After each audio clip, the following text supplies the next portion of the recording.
ഇവരൊക്കെ എന്ത് ബോധം കെട്ട് കിടന്ന് ഉറങ്ങണേന്ന് നോക്കി. എന്തെല്ലാമോ ആലോചിച്ച് പെറുകി വല്ല നല്ല സ്വപ്നമൊക്കെ കണ്ട് കിടന്ന് ഉറങ്ങുമായിരിക്കും കേട്ടോ. അതോ ഇവൻ്റെ പല്ല് കാണാൻ ഭയങ്കര ഭംഗിയാട്ടോ. ഞാൻ തമാശ പറയുന്നല്ല കേട്ടോ. നല്ല അടിപൊളി, നല്ല ഈ മുല്ലമുട്ട് പോലും നല്ല അടിങ്ങിയിരിക്കുന്ന നല്ല അടിപൊളി പല്ല കേട്ടോ. വല്ല പെൺപിള്ളേരെയൊക്കെ സ്വപ്നം കണ്ട് കിടന്ന് ഉറങ്ങുമായിരിക്കും. പക്ഷേ ഞാൻ പിന്നെ ഒരു സാഹചര്യം അനുസരിച്ച് ഞാൻ ശല്യം ചെയ്യുള്ളൂ കേട്ടോ. തലേ ദിവസത്തെ അവൻ്റെ ഒരു ക്ഷീണമൊക്കെ, ഈ കാലാവസ്ഥ അനുസരിച്ച് അവന് ഭയങ്കര ക്ഷീണമൊക്കെ വരുമല്ലോ ഇടിയൊക്കെ മുഴങ്ങുമ്പം. അപ്പം അന്ന് ഉറങ്ങിയില്ലെങ്കിൽ ഞാൻ പിന്നെ പിറ്റേ ദിവസം ഇങ്ങനെ കിടന്ന് ഉറങ്ങുവാണെങ്കിൽ ഞാൻ ശല്യം ചെയ്യത്തില്ല കേട്ടോ. പക്ഷേ എനിക്ക് ഭയങ്കര ഇഷ്ടം ഇവരൊക്കെ ഇതുപോലെ ഇങ്ങനെ കിടന്ന് ഒന്നും ആലോചിക്കാതെ ഒന്നിനെപ്പറ്റിയും ചിന്തിക്കുകയൊന്നും വേണ്ടാതെ നല്ല മനസ്സമാധാനത്തോടു കൂടി ഉറങ്ങുകയിരിക്കുകയൊക്കെ ചെയ്യുമ്പോൾ ഞാനത് ഭയങ്കരമായിട്ട് എൻജോയ് ചെയ്യും കേട്ടോ. അപ്പം ഇച്ചിരി വെയിലായി കഴിഞ്ഞപ്പം നമുക്ക് പുറത്തോട്ടൊന്നും ഇറങ്ങാൻ പറ്റത്തില്ലാതെ വരുമല്ലോ, അതുപോലെ ചൂടായിപ്പം. അതുകൊണ്ട് ഇങ്ങനെ ഈ തറയിലിരിക്കും കേട്ടോ. സെറ്റിയിലൊന്നും ഇരിക്കാൻ എനിക്ക് വലിയ ഇൻട്രസ്റ്റ് ഇല്ല കേട്ടോ. ഒന്നത് ചൂട്. അപ്പം ഈ ഭിത്തിയെ ചാരി ഇങ്ങനെ ഇരിക്കുമ്പം നമ്മുടെ പുറവും തണുത്തോളും. ഇങ്ങനെ കാല് നീട്ടി ഇങ്ങനെ ഇരിക്കുമ്പം കാലുമൊക്കെ തറയിൽ ഇങ്ങനെ കൊള്ളുമ്പം ഒരു തണുപ്പ് ടൈലയിലൊക്കെ കൊള്ളുമ്പോൾ കേട്ടോ. അതുകൊണ്ട് അങ്ങനെ ഇരിക്കും. അപ്പം ഇവരിങ്ങനെ കിടന്ന് അങ്ങോട്ടും ഇങ്ങോട്ടൊക്കെ ഓടുകയോ കളിക്കുകയൊക്കെ ചെയ്യുമ്പം അപ്പോൾ അവരെ ഒന്ന് വിളിച്ച് കഴിഞ്ഞാൽ ഒരാൾ വന്നു കഴിഞ്ഞാൽ പിന്നെ അടുത്തയാളും ചിലപ്പോൾ ഓടി വരും. ഇച്ചിരി കുശുമ്പ് മുത്തിരിക്കുന്ന സമയമാണല്ലോ കേട്ടോ. അല്ലെങ്കിൽ പിന്നെ എവിടെയെങ്കിലും പോത്തുപോലെ കിടന്നുറങ്ങിക്കോണം. അവൾ നല്ല സ്വഭാവമാണേൽ അവൾ ഓടി വരും കേട്ടോ. ഇപ്പം എന്നാന്നറിയത്തില്ല, ഞാനുമായിട്ട് ഭയങ്കര കമ്പനിയാണ് കേട്ടോ. പപ്പയുടെ കൂടെ അവൻ ഇടയ്ക്കിടയ്ക്ക് കയറി പോകുന്നുള്ളതുകൊണ്ടാണോ എന്നൊരു സംശയം. അന്നേരത്തേന് എനിക്കൊരു പാഴ്സൽ വന്നു കേട്ടോ. ഫ്ലിപ്കാർട്ടിൽ നിന്നൊരു നമ്മുടെ ഒരു വെജിറ്റബിൾ പീലറില്ലേ, ഈ ജൂലിയൻ കട്ടിങ് അങ്ങനെയൊക്കെയുള്ള ഒരു സംഭവം ചെയ്യുന്ന ഒരു ഇത് സാലഡിനൊക്കെ അരിയാനായിട്ട് ഭംഗിയായിട്ട് കിടന്നോളൂല്ലോ. അപ്പോൾ അങ്ങനെ പറഞ്ഞ് ഞാൻ ഓർഡർ ചെയ്തായിരുന്നു കേട്ടോ. നല്ല ക്വാളിറ്റി ഉള്ളതാണ് കേട്ടോ. ഞാൻ ഇതിന് മുന്നേ നമ്മുടെ ലുലുവിന്ന് ഒത്തിരി വർഷം മുന്നേ അത് ഈ അതിൻ്റെ ഈ തൊണ്ട് കളയുന്ന മാത്രം, അത് പീലർ മാത്രം കേട്ടോ, പീൽ ചെയ്യുന്ന മാത്രമേ ഉണ്ടായിരുന്നുള്ളൂ. അതിപ്പോഴും ഉണ്ട്. അത് കൂട്ട് തന്നെ പിള്ളേർ കൊണ്ടുപോയതും അവരും അതാട്ടോ ഉപയോഗിക്കുന്നത്. അത്ര ക്വാളിറ്റി ആയിരുന്നു കേട്ടോ കൊണ്ടുപോയത്. അതും സ്റ്റീലിൻ്റെ തന്നെ. അപ്പോൾ ഈ ജൂലിയൻ ഷേപ്പിൽ ജൂലിയൻ കട്ടിങ് അല്ലേ, എന്തോ അങ്ങനെ കണ്ടാ പറയണത്. എന്തായാലും നല്ല കനം കുറച്ച് നീളത്തിൽ അരിയുന്നത്. അപ്പോൾ ഇത് വെച്ച് അരിയാലോ എന്ന് ഓർത്തുണ്ട്. അപ്പം നമ്മൾ പ്ലാസ്റ്റിക്കിൻ്റെ വാങ്ങിച്ചാൽ ഒടിഞ്ഞു പോകുന്നു കേട്ടോ. അപ്പോൾ ഇച്ചിരി കട്ടിയുള്ള സാധനം മേടിച്ച് നോക്കിയെടുത്താൽ മതി. അപ്പം അത് നിസ്സാര പൈസയുള്ളൂ കേട്ടോ. അപ്പോൾ അത് പൊതിഞ്ഞു വന്നൊരു സാധനം, ഈ പൊട്ടിക്കുന്ന സാധനം. അപ്പം അതിന് മുടക്കിയ പൈസ ഇതിങ്ങനെ ഞെക്കി പൊട്ടിച്ചപ്പം അങ്ങ് നമ്മൾ ഭയങ്കരമായിട്ട് എൻജോയ് ചെയ്യും കേട്ടോ. അതായത് നമ്മളൊക്കെ എന്തൊക്കെയോ ടെൻഷൻ അടിച്ചിരുന്ന് കഴിഞ്ഞാൽ ഭയങ്കര റിലാക്സ് ആകുന്ന പോലെ എനിക്ക് തോന്നിയിട്ടുണ്ടോ ഇതുപോലെയുള്ള സാധനമൊക്കെ. പണ്ടൊക്കെ കിട്ടുമ്പോൾ ടക്കിടക്കിടക്ക് ഇത് പറഞ്ഞിട്ട് ഈ പൂരത്തിനും പടക്കം പൊട്ടുന്ന പോലെ ഒരു സംഭവം പൊട്ടിച്ച് ഞാൻ രസമായിരുന്നു കേട്ടോ. എനിക്കിഷ്ടമാണ് ഇങ്ങനെയുള്ളൊക്കെ പരിപാടി. അങ്ങനെ ഇരുന്നു കേട്ടോ. അത് കഴിഞ്ഞപ്പോഴാണ് ഒന്ന് നടക്കാൻ കൊണ്ട് അത് അപ്പോൾ അവളിങ്ങനെ പുറത്തോട്ട് ഇങ്ങനെ കറങ്ങി നടക്കുമ്പം അവനിടയ്ക്ക് സങ്കടം വരുമ്പോൾ അവനും ആ കഥ കയറ്റുന്നൊരു മുട്ടും കേട്ടോ. അപ്പം ഞാൻ എന്നാ പറഞ്ഞാലും വേണ്ടില്ല, ഞാനങ്ങ് പുറത്തിറക്കിക്കൊണ്ട് പോകും കേട്ടോ. ലീശയിലും കൊണ്ടുപോകുന്നേ ഉള്ളൂ.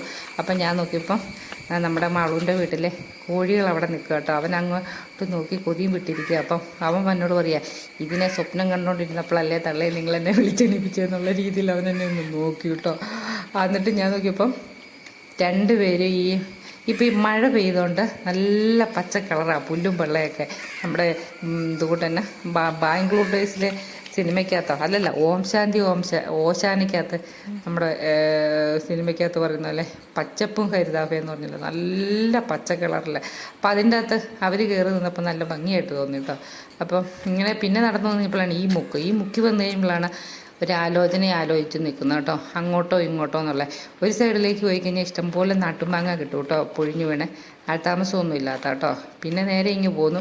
അപ്പോൾ ഇതാണ് അവൻ്റെ പ്രതികാര മുക്ക് കേട്ടോ. ശരിക്കും പറഞ്ഞു കഴിഞ്ഞാൽ ഇവിടെ വന്നു കഴിഞ്ഞാൽ സ്ഥിരം എന്തെങ്കിലും പണി ഒപ്പിക്കും കേട്ടോ. എന്നും ശൂശു മുള്ളിയിട്ടേ പോകുള്ളൂ ഇവിടെ. ഒന്നുകിൽ അവൻ ഒന്നോ രണ്ടോ ഒക്കെ ഇടയ്ക്കിടയ്ക്ക് സാധിക്കും കേട്ടോ. കാരണം ഈ മൂല എന്ന് പറഞ്ഞു കഴിഞ്ഞാൽ നേരത്തെ ഗേറ്റ് ഇല്ലായിരുന്നു, ഇപ്പം ഗേറ്റ് ഉണ്ട്. അതുകൊണ്ട് അവന് അത് അടച്ചിട്ടിട്ടുള്ളതുകൊണ്ട് അവൻ്റെ താഴോട്ട് പോകാൻ പറ്റത്തില്ലല്ലോ. അതുകൊണ്ട് അവിടെ ഒന്നും രണ്ടൊക്കെ സാധിക്കും കേട്ടോ. അത് കഴിഞ്ഞ് അവനെ തിരിച്ച് കൊണ്ടുവന്ന് വീട്ടിൽ കയറ്റി കഴിഞ്ഞപ്പം വൈകിട്ടത്തേന് അപ്പം നമ്മുടെ ഇവിടെ ആദ്യമായിട്ടുണ്ടായ ക്യാപ്സിക്കം കേട്ടോ തൈന്നിട്ട് അതിൻ്റെ ഒരു പൊങ്ങച്ചായി കാണിക്കുന്ന കേട്ടോ.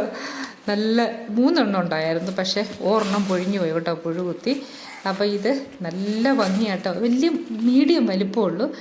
അപ്പോൾ അതുകൊണ്ട് എന്തെങ്കിലും നല്ല ഉണ്ടാക്കാമെന്ന് ഓർത്തുകൊണ്ട് പാസ്ത ഉണ്ടാക്കി കേട്ടോ.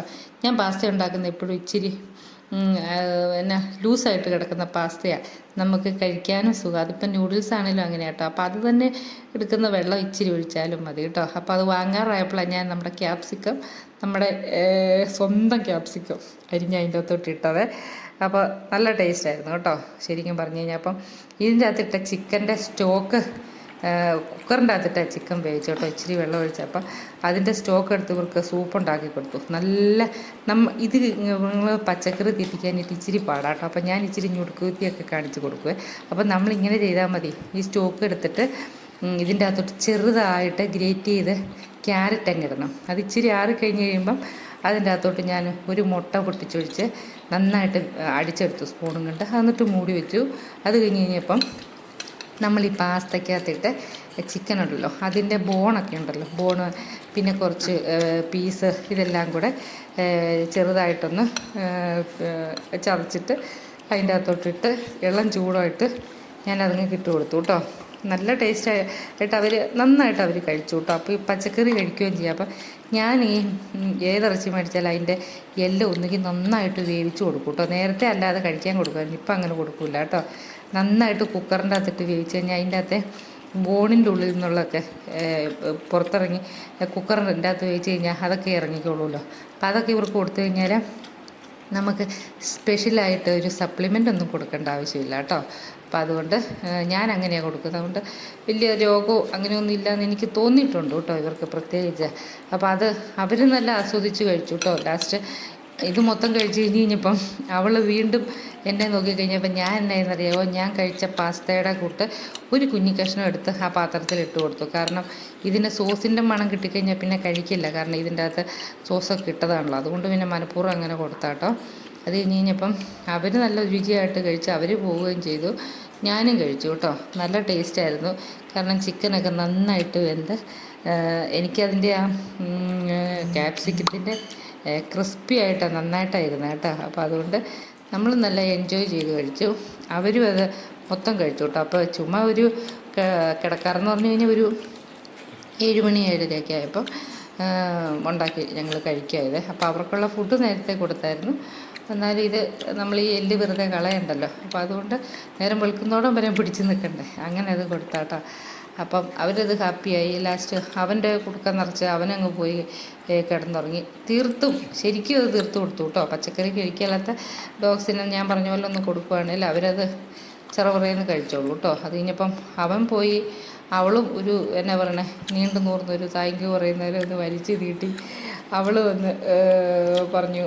കഴിഞ്ഞ് കഴിഞ്ഞപ്പം ഞാൻ പിന്നെ അധികം ഞങ്ങൾ രണ്ടും എനിക്ക് ഈ നിലത്തൊക്കെ ഇരുന്ന് കഴിക്കുന്നത് ഭയങ്കര ഇഷ്ടമാണ് കേട്ടോ. അവരെ ഇവരെയൊന്നും ഞാൻ നോക്കത്തില്ല. ഞാൻ എവിടെയെങ്കിലും ചടിഞ്ഞു കൂത്തി ഇരുന്ന് കഴിക്കാൻ ഞാൻ എൻജോയ് ചെയ്ത് കഴിക്കണമെന്ന് മാത്രമേ ഉള്ളൂ കേട്ടോ. അതിനിപ്പോൾ എനിക്ക് ഡൈനിങ് ടേബിളൊന്നും വേണമെന്നില്ല. ഡൈനിങ് ടേബിളൊക്കെ കഴിക്കുന്നത് ചുരുക്കം കേട്ടോ. ഇപ്പം 100 ദിവസം ഉണ്ട്, ഒരു 3-4 ദിവസം എങ്ങാനും കഴിച്ചാലായി. അങ്ങനെ അവൾ ഇനിയിപ്പോൾ എന്തെങ്കിലും കിട്ടുമോ നോക്കും. ഞാൻ പിന്നെ മനഃപൂർവ്വം കൊടുക്കാത്ത കേട്ടോ. കാരണം അതിൻ്റെ അകത്ത് സോയാ സോസും നമ്മുടെ ടൊമാറ്റോ കെച്ചപ്പ് അങ്ങനെ അതും ഇതും എല്ലാം ഉണ്ടല്ലോ, അതുകൊണ്ട് കൊടുക്കാത്ത കേട്ടോ. അപ്പം ഞാനും കഴിച്ചു, പിള്ളേരും കഴിച്ചു, കെട്ടിയവനും കഴിച്ചു, എല്ലാവരും കഴിച്ചു. ഇന്നത്തെ താരം നമ്മുടെ ക്യാപ്സിക്കം ആയിരുന്നു കേട്ടോ. അപ്പോൾ പിന്നെ ഇന്നത്തെ വീഡിയോ ഇവിടെ കൊണ്ട് നമ്മുടെ പൂർത്തിയാകും കേട്ടോ. അപ്പോൾ ഇനി അടുത്ത ദിവസം മറ്റൊരു വീഡിയോ ആയിട്ട് കാണാം കേട്ടോ. അപ്പം പാസ്തയൊക്കെ ഇങ്ങനെ ഒന്ന് ഉണ്ടാക്കി കൊടുക്കും. നമ്മുടെ പിള്ളേർക്ക് നല്ല സാധനമൊക്കെ ഒന്ന് ഉണ്ടാക്കി കൊടുക്കും കേട്ടോ. അവർക്ക് ഈ സപ്ലിമെൻറ്റുകൾ മേടിച്ച് കൊടുത്ത് വലിയധികം ആരോഗ്യ പ്രശ്നം ഉണ്ടാക്കണ്ടെന്ന് തോന്നുന്നു. അപ്പോൾ ഈ ബോണൊക്കെ വാങ്ങിച്ച് കുക്കറിൻ്റെ അകത്തിട്ട് അടിച്ച് റെഡിയാക്കി കൊടുത്താൽ മതി കേട്ടോ. അപ്പോൾ